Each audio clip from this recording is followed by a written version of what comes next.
Tukwaniriza nnyo ku Junction. Good evening ogamba otya owulira otya kansubire nti buli kimu kigendera bulungi era nga kikutambulira ddala bulungi nnyo tugguse okwogera ku ebyo most cases bye twewala bitubaddeko n'ogamba banange am I just a failure in life, did I just fail at this? Well, you need to know that you're a human being, number one. You need to forgive yourself, number two. And you need to move forward to be happy. Lero twogera ku what level of sacrifice is too much sacrifice in a relationship before marriage. Hope you're doing well. Mugamba mutyabe mikwano. Zetu. Onali mu silence. Tokulabe white. Eringa wedding gown. Really? You look amazing. Thank you. Sparkles. Sparkles, by the way, sparkles. Oyagala okulabika obulungi genda ku sparkles akaviiri, short, braids, Dreadlocks. Everything. Kyoyagala kyonna ojja kukifuna ku sparkles. Obadde ate ku makeup, they have bridal packages. Ennungi oli musajja oyagala nayo okukolako ojja kulabika bulungi genda ku sparkles, pedicure, manicure, branches ez'enjawulo. Waliwo Lugogo, waliwo Forest Mall as well, Garden City and Oasis. Acacia. And Acacia. So kwanga bakolako. Welcome to the Junction. Susan Makula. And Sue. Of sacrifices and all. I don't think I would cut my hair because I was lucky to get someone who's very understanding. But he made it so clear about the coloring of hair. When I was younger, when I was younger, I used to plait hair, you know, this nice bob hair. Wananga waluka as if maroon turn up.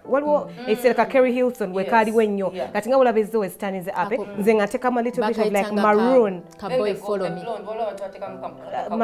Gold na muchanga kuvambuto, but the Cameroon used to really do a lot for me. Like I used to feel good. Exactly. Nenyambala bulungi. Nangamba Siri. Do any hair but black. Let's keep it black.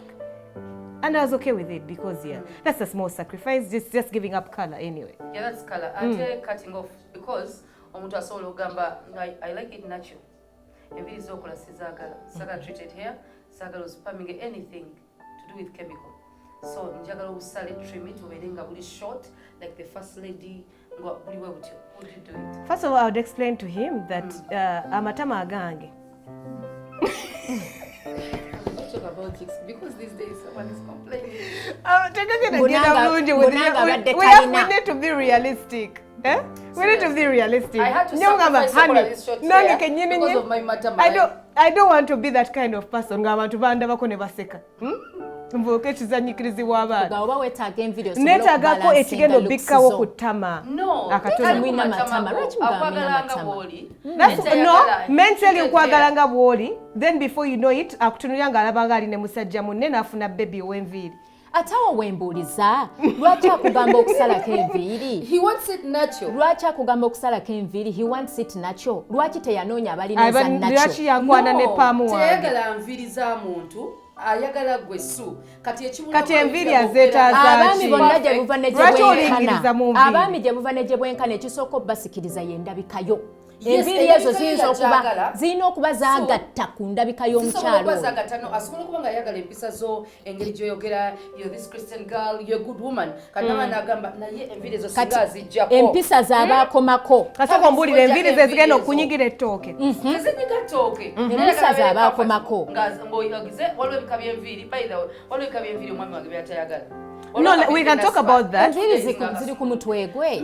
No, asobola okuba nga ekyo ekika ky'enviiri. So it's the treated hair. Tazagala. Would you cut it? No. Awo tujja kutuula tukyogeremu. Round table discussion. First of all, we are talking about these things of it's before marriage. We are talking about before marriage. My good friend. On the kewo. You're not even abasajja babega tebachandaba.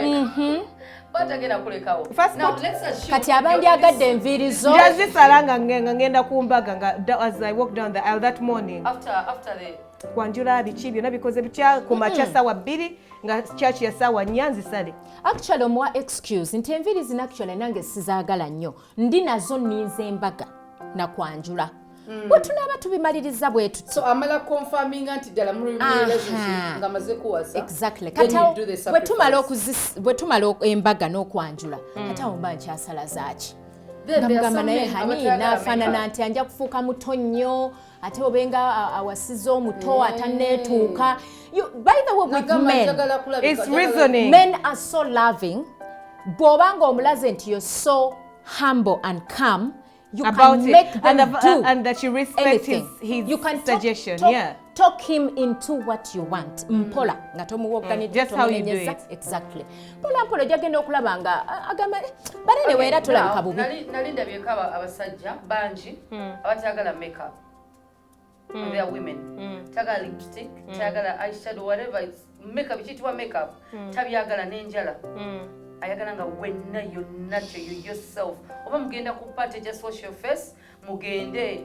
Tosala na kasige tokola chi. Just take out a gloss katini, you go. No lipstick, no color on your lips. Well. Enze nagenda mbufumbo nga sambala makeup yadde. Nali saawumula matu. Would you sacrifice Fabi? No. First, let me tell you. Okay, let me be clear, because now people are going to be wondering why am I saying no. This is before marriage, my friend. Yes, it's I'm not marriage. giving you anything. No, Otani so I don't care. You're showing this guy No. that you're submissive. How? With cutting hair, I'm submissive. Yes. Let me tell you small things. do you know I can cut your hair? I can cut my hair. I can remove the makeup, remove the artificial nails. Ate era n'atakuwasa. Obuntu obutono, so kibooko ntono. Ate era n'atakulaga by the way. Nizo kukubira mu makago nga sera wawuli omusajja. Naye nga byonna bye yakugambye wabikoze. Okay, these are the small things. Byayagala be spicing up relationship. No. Yeah, but let me tell you. Let me tell you. If it's courtship, boyfriend and girlfriend, or probably fiancé and whatever note is going on, it's compromise. You need to understand that my happiness is also crucial. And if it's hair that makes me happy, find a way of talking to me and so akugambye. Be polite about it. This is what's going to work for me. But you also need to understand that I also have my own personal feelings about my things. Marriage, or what you say, because that chigama muli marriage you're going to cut your hair. Stay away from me. I am this kind of person, and thank God I don't have to pretend. It's just makeup. What do you mean it's just makeup? You sacrifice. Have you seen me without an eyebrow? Irrecognizable. Nange say together. Now you want me to be walking around and my orgies are saying, "Oh boy, you're perfect." It's about me. Let's go back to the drawing board. I'm not dressing up for you as my husband. Me looking good is a compliment to you. But it also, when you look good, you feel good about yourself. It's going to boost your self-esteem and everything else. But if you people, let me tell you, the number one thing that comes in my bag, number one, lipstick. With zero lipstick, I have the lowest self-esteem. You can abuse me anything and I'll believe it. But we are totally different people. For you, it could be something else. So me, I love my lipstick. My lip, it's always there. And you know, kati tuli mu courtship. Onyumiza ebibozi mbusalako eviri. My hair doesn't grow. Have you ever seen my hair? Good for you. Good for you. I need a little attachment. This goes to the men. This specifically goes to the men. When you're looking for an ideal woman, look for the heart. Ebintu by'okutunulira enfaanana, akabina akanene, entumbwe, first of all, the older you get, the bump disappears. Secondary bits and pieces. They're not even part of personality. They're not part of character. They are not anywhere to this woman, the ideal woman that you want. So we look for the mind, the thoughts. Okay, so we look for the heart, the feelings, and we look for the actions. That was Nazikuno, but in .com they look. Would I take a man home? Yes. As a spouse, no. Would you want him to cut it off? No. What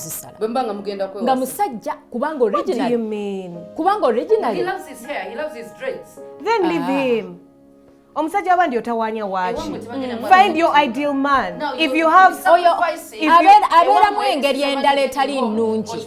Kankubulire bw'ogenda mu maaso ga Mukama Katonda ogenda omugamba njagala omusajja ng'ali bwati ne bwati ne bwati. Ekyenviri tokisaako. Tebajja kujja. Nange we ŋŋambira nti n'abakyala ku basajja batambulira eri ewaabwe. Abakyala ku basajja baleme kutunulira six packs, baleme kutunulira appearance, baleme kutunulira looks. And there is no one who goes to the gym to get a six pack is willing to stay with one woman. Tunulira omutima gw'omusajja. Otunulira obwongo bwe. Kicho wandiyagadde omusajja akusacrifice. Otegeera ebikolwa bye. Kyogamba singa musanze nakyo mba saagala abeere nakyo.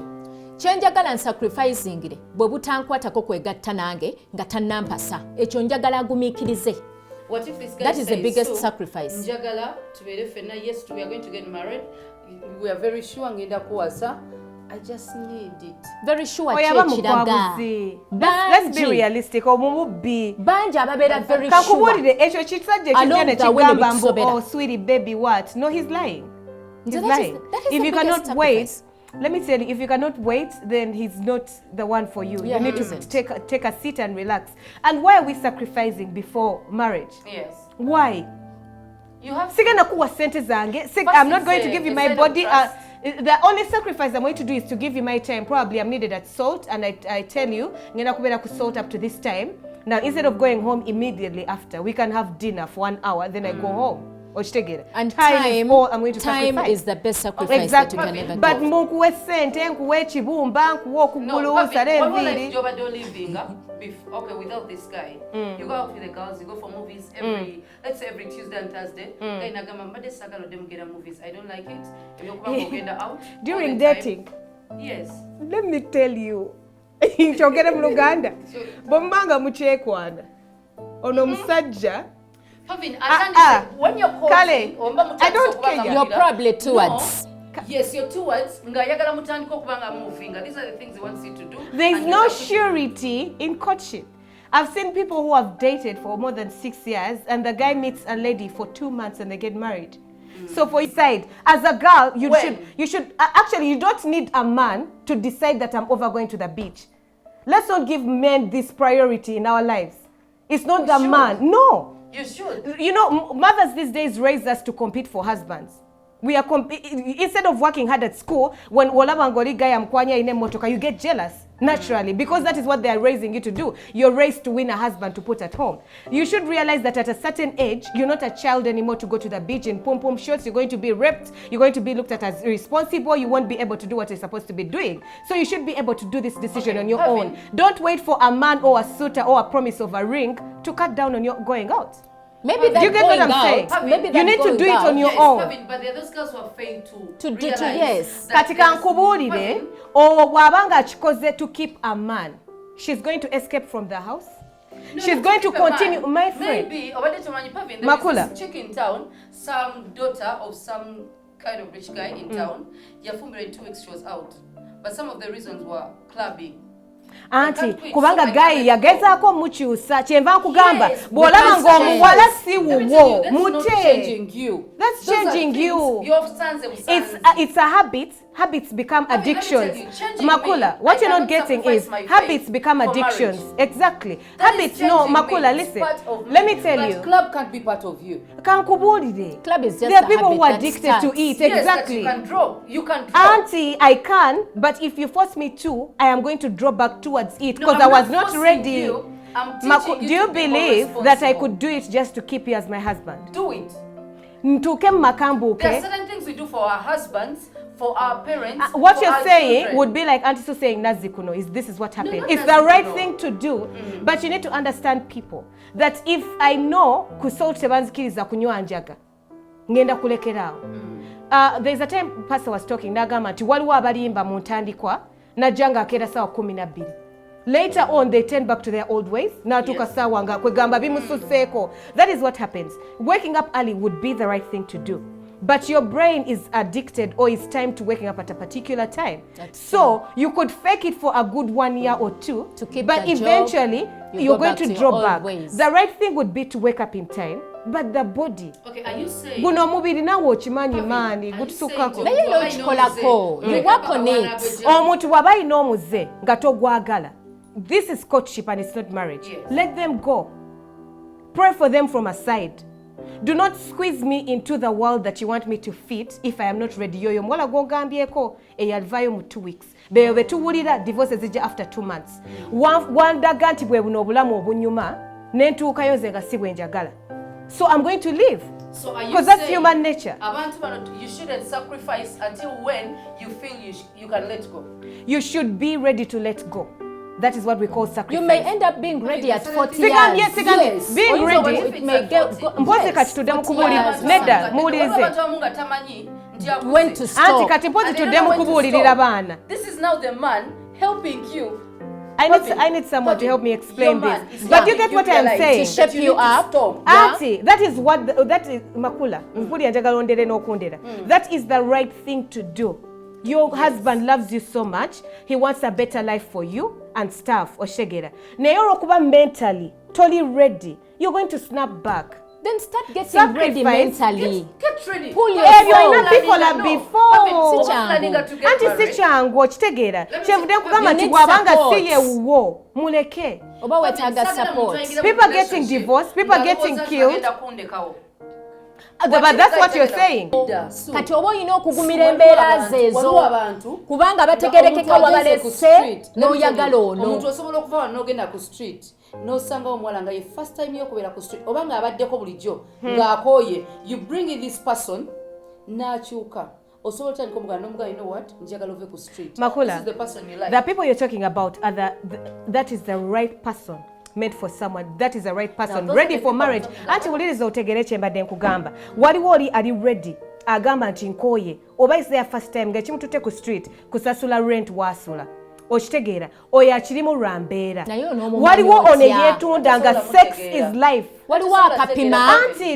Anti kyevudde mugamba. Waliwo oli nga sex is life. Nga ne bw'onootwala ewaka. Nga nongamba haninze sagalo de ku street bichi ngenda chikola because that is what you want, but are you getting it? Anti sigambye any place. It could be church naye nga okubba sente z'omukabbo, that is life. Kino ekiweebwayo yenga temptation ejabuzi neyesanga nga atoddemu etaano okitegeera as the basket passes around n'omugamba honey, I've noticed otwala nnyo sente kyengenda okukola ngenda kuwanga upkeep. Obuzibu bwe si sente sina upkeep. It's be character, personality. Kakati oyo kitegeeza later on in marriage agenda kubba, not because nti tomusanyisiza tomuwadde kyayagala naye kali kakyalimu yagana buganyi kuba omusuubiza a better life. Nga kiki enkugamba gwe anoonya bw'olaba nga compatibility teriiwo sobote tokaka tonsuubiza promised land. Okitegeera kuba ojja kuŋŋamba mbeere excited for a moment ngambe nendooza nyiizo kita nga I'm doing it for you because that's what we are calling sacrifice. Kyemanyi ogana okuta ekintu kiba kitegeeza ekintu ekyo is priority than this other person. Bw'oba bataddewo babiri. It could be most cases. Okyali ku junction tukyagendera ddala maaso. What level of sacrifice is too much sacrifice in a relationship before marriage? Tovao.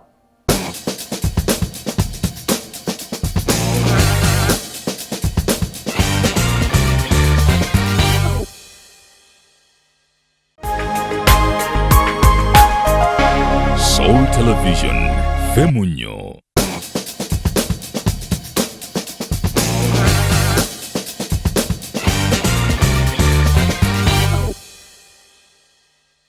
Well, Oshari ku Junction. Tewerabira tulina Facebook page, The Junction Soul Television. We have a YouTube channel for any missed out link. Kapati wano inzo okuba okasibye ng'ogiddeko mu part 2. Twebuuza, what level of sacrifice is too much in a relationship before marriage? You have your opinion, give it to us as well. Nga tubadde tukyakayanira ddala era nga mpakanye nga ngamba nti waliwo okwagala omuntu okufuuka ky'omwagala abeere naye ye nga tali ready n'akikola ng'alowooza maybe I love you so much and I'm saying oh my God, this is the man of my dreams.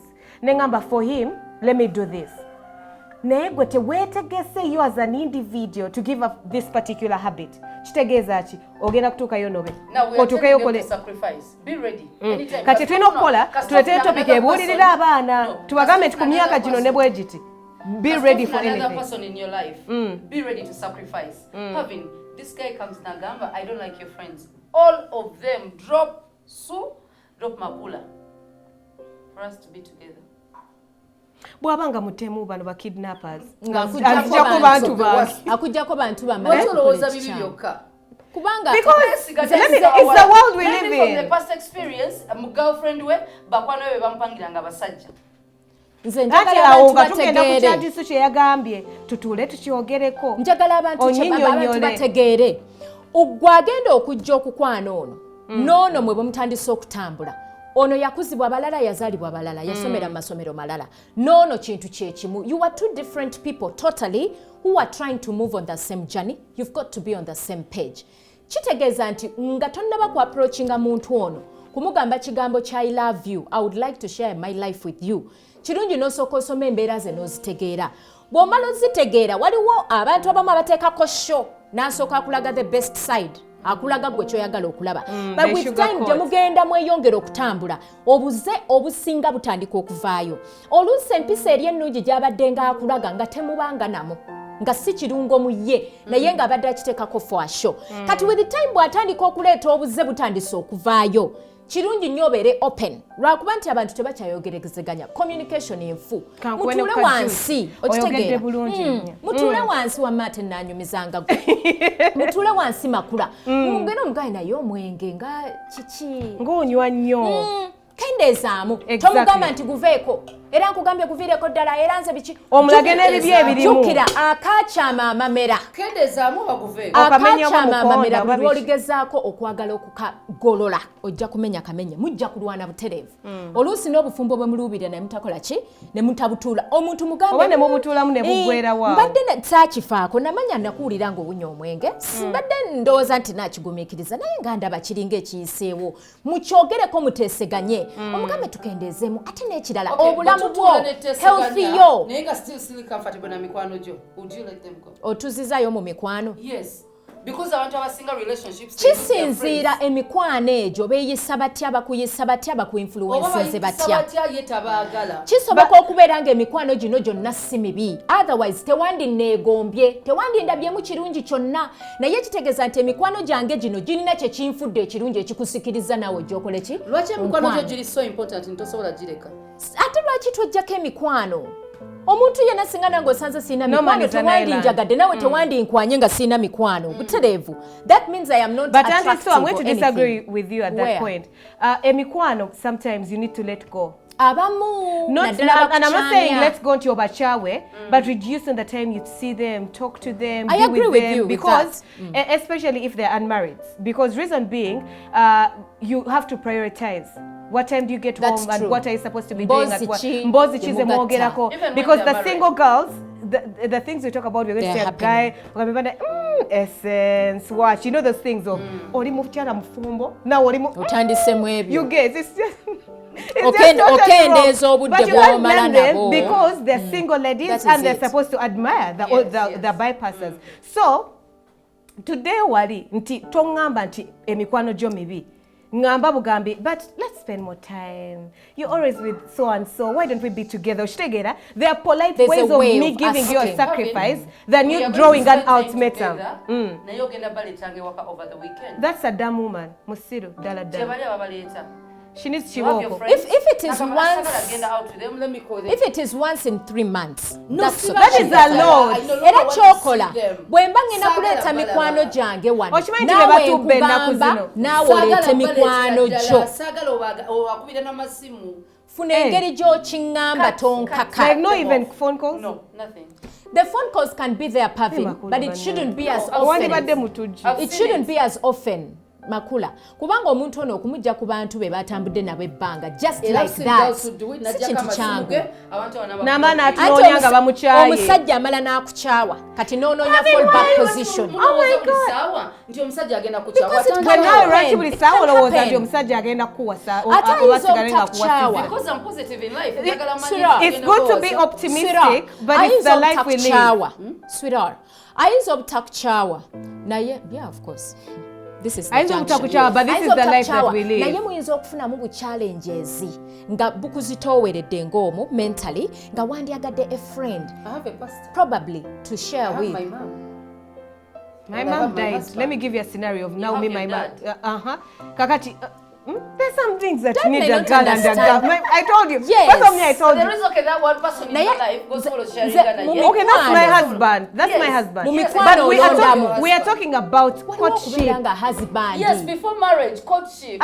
Mujeko camera together. Pavin togenda tumale ensonga eno. We are going to get married. Courtship. You want to leave your friends for a nigga who has not even come to see your parents. Muli mukawundo kakubye edinisa muli your wife zeki. Pavin, then how will you donate your kidney? To who? Me. If your friends. You mean Pavin, you can't donate a kidney to your husband?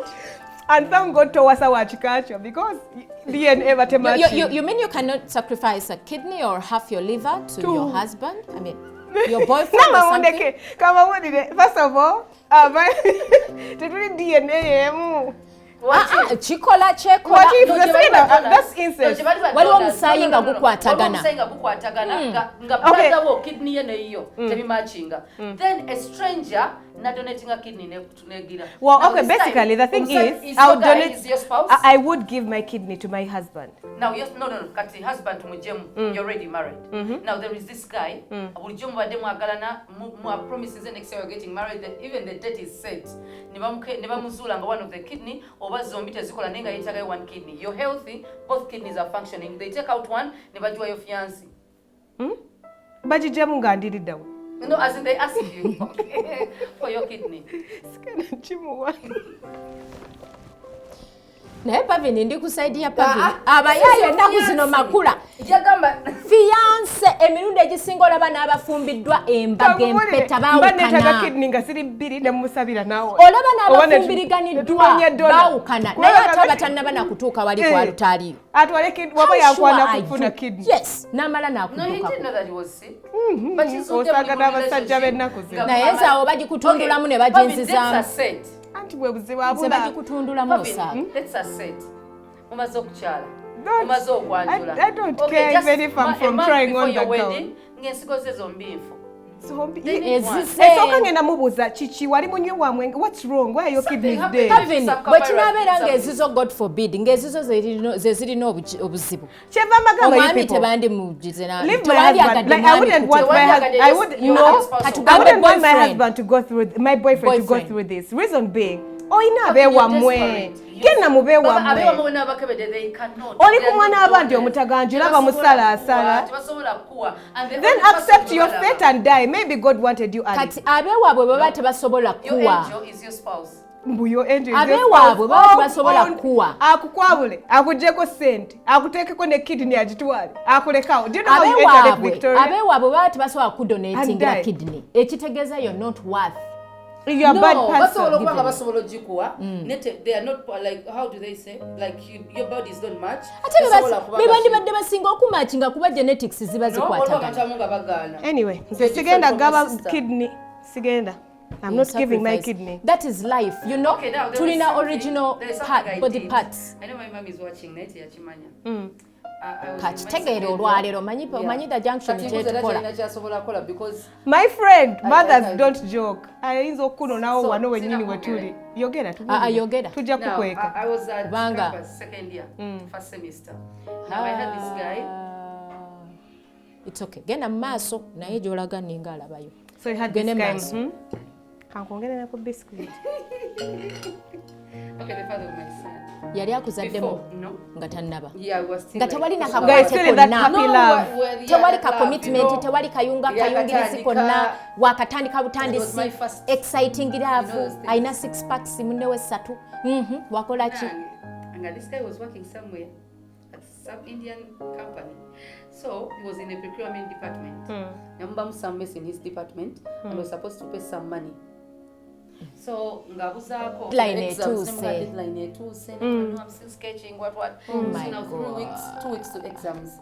Nangama, you know what I've failed. You know what I did? Oh my good God. I went and told my dad, you know what sent is abula nesagala kuli kugamba what, and my dad nga kwagala nnyo yeah. Nagamba suka and lie to me. Can you imagine?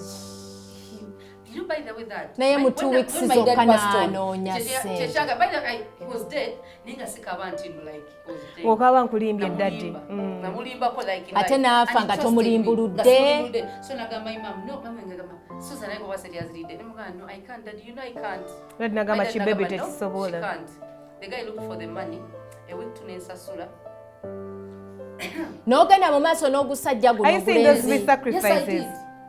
And we're not awe mwazalira n'omwana and you're not together. Thank you. The show is over. And one of the things you don't sacrifice anything. The show is over. Like why I would never get back, like even with that guy, is my money. As in, you go through a heartbreak. Exactly. Not just my future because nafuna set ndala, but I lied to my dad because of that person. Yes, my you dad sacrificed. Never got to know, but conscience. My conscience. Like I lied to my dad. I'm still guilty up to now. Posing up just and I give it to my mom.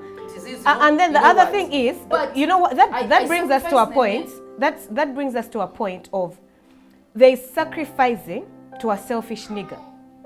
Like a selfish man, because you're giving up your school, and you're giving up your school fees, my school fees, to pay for his job. Oh no, yali mulove teyafanga yo commando is enough. Not just and your father used to provide. Even if he had brought popcorns, I used to love crisps and popcorns. So before you sacrifice, you should see the opportunity cost. What are you to you? You become so stupid when you're young. And it's very absurd because I don't know how you can be selling to me a good, like, let me say like you're selling to me a certain phone. No, if you don't take it, I'm going to give it to someone else to take it. How be like take it? And by the way, but the problem is self-esteem, and we need to groom our children, letting them know that it's not all about what the man is saying. You're beautiful. You can get whatever it is that you want in life. If you don't have sex with me, yeah,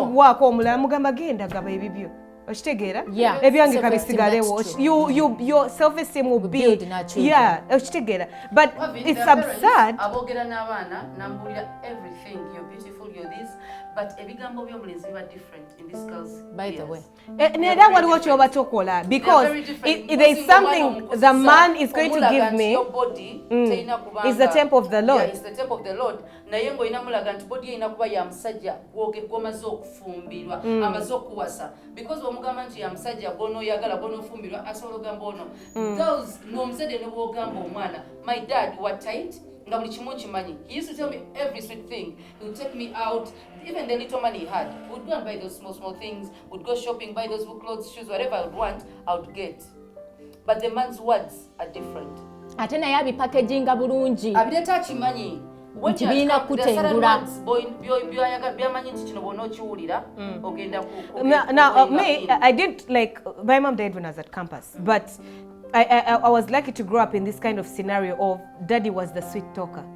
He was the man in my life, like he said, you're beautiful, oh my God, when you smile, you have perfect pearly white teeth, you know, those amazing things. My mom had the tough, harsh love. Woman, when you do that, like she used to tell me everything point blank, like when I reached of age, point blank, if you do this, you're going to mess up. So you should have all that, both of them. Like talk it has to be balanced. It has to be balanced. More and more. No, usually exactly. Kirungi okubalansinga byombi. Kubanga bw'otomuwa sweet talk once in a while. Bw'anaagiwulira ewalala bajja kusika kukutu agende. Because most parents are very harsh. You need to balance. Again, it's usually like the sugar daddies, the old men. Bw'aba asobeza be harsh. But if there's no reason for you to be harsh, be nice. Omwana bere in a balanced character, balanced personality. Nti omusajja ne banaje namugamba, oh my God, you're so gorgeous. Mumuga, yeah, my mom told me last night. My mom tells me that all the time. My dad tells me that every day. Abera abimanyidde nga. They no longer sound that stupid sweetness that can take you into problems. So do not sacrifice. Back to like naturally sacrifice. Don't sacrifice if you're giving up on something very important in your life that is connected to your life. Exactly. Your body. I know relation exactly. Betting. Yes. You're not going to school because you want to stay in the man's house. School fees. Nazwa boyfriend we namugamba jazi kudiza. And this girl bamugamba kusomera agena boyfriend yasula. That is what is happening. And do you know what they're doing these days? They kidnap themselves. Katwe kidnapping. Raising a sente. Choka abonya bazadde be. Meaning I choosing omusajja ono gwe yakalaba stranger over the and parents. Guess what is going to happen? He's going to leave her. Baba ATM card z'abazadde baabwe. Kubanga mwana wange omukyala gwali girlfriend gwafunye mu kumpanya bwatyo. Tagenda, he's not going to settle down with you. He knows you're irresponsible. You're irresponsible, so the man is going to look for a responsible girl. Gwagenda okusettlinga naye. Negwe the junction. You must be going through the same exact thing that we are talking about. Tugenda go for a break. We shall be coming back.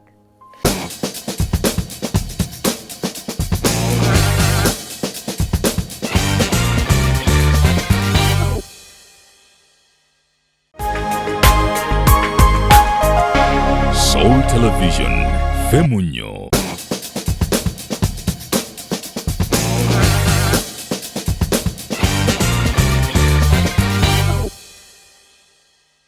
Let me tell you, that is what we call stupidity. So what we're talking about is not actually sacrifice. This is stupidity in love. It can be acted in a very nice movie. We need to understand that in love, it's all about meeting halfway and endurance. You need to endure the person. If you cannot endure their habits and characters, they're not yours. Move ahead before you make a mistake, because this is a lifetime decision that you're trying to make. If you're onto someone saying, hoping that one day they will change, anti swagambye nazi kuno bagamba akacha mama mero okamenya bumenyi oba okakola biki nto okamenya kajja kumenyeka. Exactly. Kati nze ne ngamba nti emirundi egisinga obungi si kyangu muntu kukyuka, si kyangu muntu kukyusibwa okujjako nga ye kennyini akkiriza okukyuka.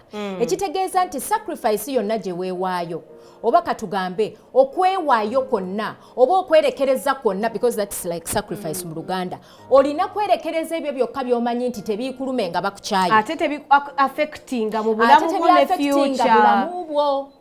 Kubanga omuntu okugamba nti to having live sex nga temwekebeza, eyo sacrifice y'amaanyi bulamu bwennyini ovaawo n'ekigundi kye nekiki kati nonesiga kwenda bagamba nti what do you mean?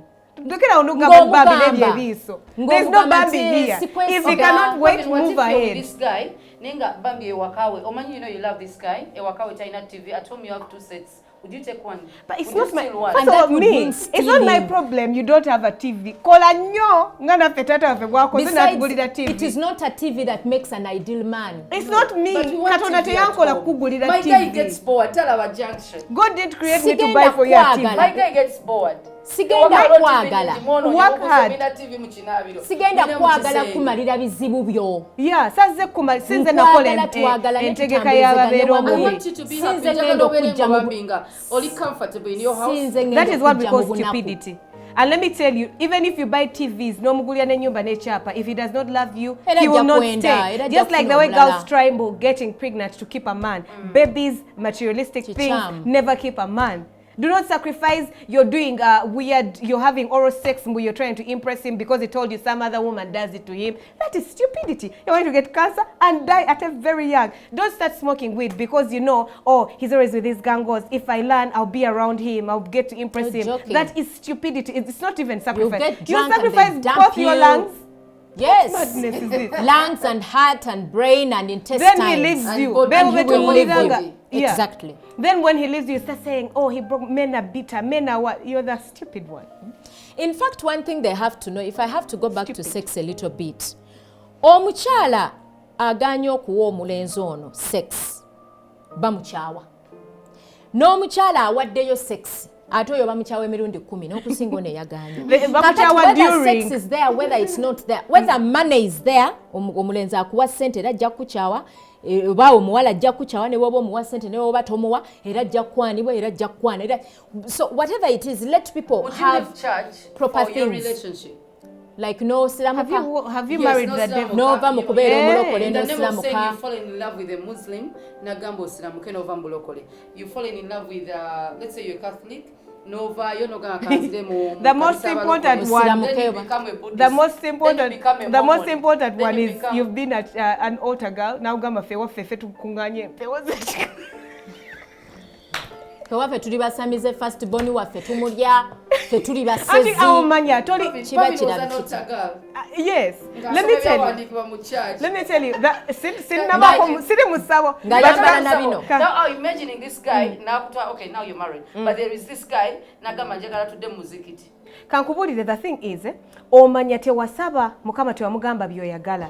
Because me, my auntie, as I was growing up, used to tell me that you need to tell God what you want in a man and pray that you are the woman that the man is looking for. Yes. Because if the two are not meeting to make a subset, mwerimba. No matter what you do, even if you change your religion, even if you get a tattoo, even if you kulumula children, even if you do want, he has to be the man. He has to be the man you're praying for, and you have to be the woman he needs praying for, and keep being that woman. Otherwise, you're wasting time. Ekitegeeza abantu balina okusacrificing sacrificing ka. because you can sacrifice your biscuits n'ogamba nti Eddie kankuweeko ku biscuit. That's it. For instance, ngava mu Busiraamu nga ngenda mu bulokole. I could sacrifice nga gyendaga walungi. For instance, ngova mu Bukatuliki ng'ogenda mu bulokole. Nga tetugenda mu That's my religion. Don't sacrifice for this girl. Yes. Kati ekitegeeza omuntu waba ta sacrifice nze kujja mu ddiini yo. Oyo is not your partner then. You cannot move together. Lokoka for this girl. Now, mu bulokole bwawe bamala getting married 2 months. Omulenzi natandika okubanga life ye eri akyajibira agenda olabe n'owabbowa gye yadda. Tebanywa mwenge tebakola ki. 2 months amaze owasa omuwala watandika olaba this is a pastor's kid. Yalokoka kulwamu yeah, sacrifice nabadde njogerako in the beginning without being ready. You're not ready. Sacrifice your character, your reward for your God. Kwegambo yagala omusango redde ng'alokose. Omwagale ng'alokose ng'omulabidde ebbanga. So part of you or the real you. I'm glad point yange mukitegedde. Never got, I told you. Anyway, I'm not giving you my kidney or whatever. We have to sign out for now. The Junction. We have a Facebook page, The Junction, so television, and a YouTube channel as well, The Junction. We love you. Good night. Bye-bye.